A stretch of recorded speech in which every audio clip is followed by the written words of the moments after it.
നമസ്കാരം. മഹാരാഷ്ട്ര മന്ത്രിസഭാ വികസനം ഇന്ന് നടക്കുകയാണ്.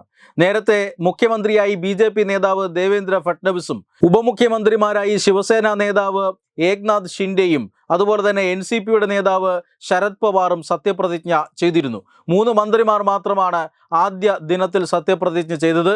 അതുകൊണ്ട് തന്നെ ഉടൻ തന്നെ മന്ത്രിസഭാ വികസനം ഉണ്ടാകും എന്ന് പ്രതീക്ഷിക്കപ്പെട്ടിരുന്നതാണ്.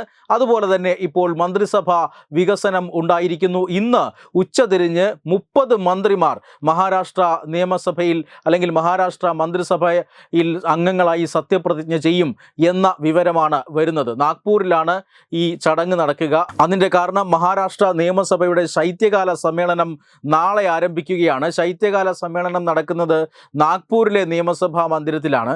അവിടെ തന്നെ രാജ്ഭവനുമുണ്ട്. അതുകൊണ്ട് തന്നെ അവിടെ രാജ്ഭവനിൽ വെച്ചിട്ടായിരിക്കും ഈ മന്ത്രിമാരുടെ സത്യപ്രതിജ്ഞാ ചടങ്ങ് നടക്കുക.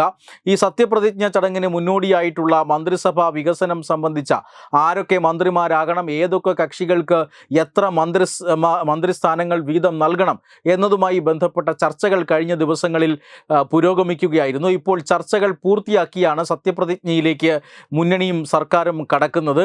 ഇപ്പോൾ 15 മന്ത്രിമാർ 15, 8, 7 എന്ന ഫോർമുലയാണ് ഇപ്പോൾ അംഗീകരിക്കപ്പെട്ടിട്ടുള്ളത് എന്നാണ് ലഭിക്കുന്ന സൂചന. 15 മന്ത്രിമാർ ബി.ജെ.പിക്ക്, 8 മന്ത്രിമാർ ശിവസേനയ്ക്ക്, 7 മന്ത്രിമാർ എൻ.സി.പിക്ക്. ഇങ്ങനെയാണ് ധാരണയായിട്ടുള്ളത്. അതനുസരിച്ചിട്ടാണ് ഇപ്പോൾ മന്ത്രിസഭ വികസനം നടക്കുന്നത്. ഏറ്റവും പ്രധാനപ്പെട്ട കാര്യം 43 പേർ വരെയാകാം പരമാവധി മഹാരാഷ്ട്ര മന്ത്രിസഭയിൽ. 3 പേർ ഇതിൽ നേരത്തെ തന്നെ സത്യപ്രതിജ്ഞ ചെയ്തിട്ടുണ്ട്. ബാക്കി 40 അംഗങ്ങളുടെ ഒഴിവുണ്ട്. ഇതിൽ 30 പേർ മാത്രമാണ് സത്യപ്രതിജ്ഞ ചെയ്യുക. ബാക്കി 10 മന്ത്രിസ്ഥാനങ്ങൾ ഒഴിഞ്ഞു കിടക്കുകയാണ്. ഇത് ഒരുപക്ഷെ പ്രതിപക്ഷ നിരയിൽ നിന്ന് പോലും കൂടുതൽ പാർട്ടികളും അതുപോലെ തന്നെ നേതാക്കളും ഭരണമുന്നണിയിലേക്ക് വരാനുള്ള സാധ്യത കണ്ടുകൊണ്ടാണ് ഈ 10 മന്ത്രിസ്ഥാനങ്ങൾ ഒഴിച്ചിട്ടിരിക്കുന്നത്. രണ്ടാം ഘട്ടത്തിൽ മന്ത്രിസഭാ വികസനം ഉടൻ തന്നെ ഉണ്ടാകും എന്ന പ്രതീക്ഷയും നൽകുന്നതാണ്. പ്രത്യേകിച്ചും ഈ കഴിഞ്ഞ ഏതാനും ദിവസങ്ങൾക്കുള്ളിൽ തന്നെ ഉദ്ധവ് വിഭാഗം ശിവസേനയിൽ വലിയ പൊട്ടിത്തെറികൾ നടക്കുകയാണ്. തെരഞ്ഞെടുപ്പിൽ വലിയ തിരിച്ചടിയേറ്റു.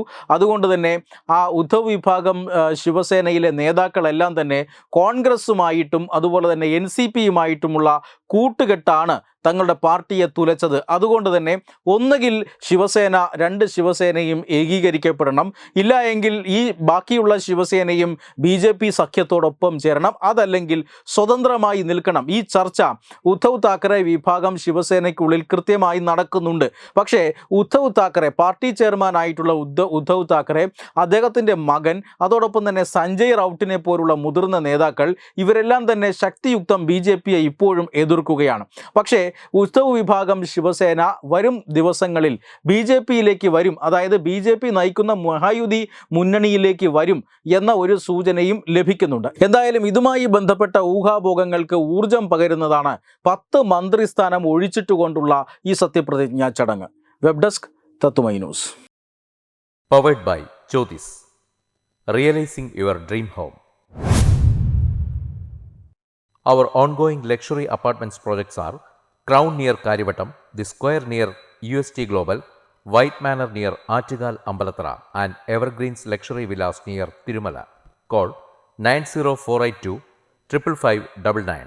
Jyothis Building Promoters Private Limited, Thiruvananthapuram.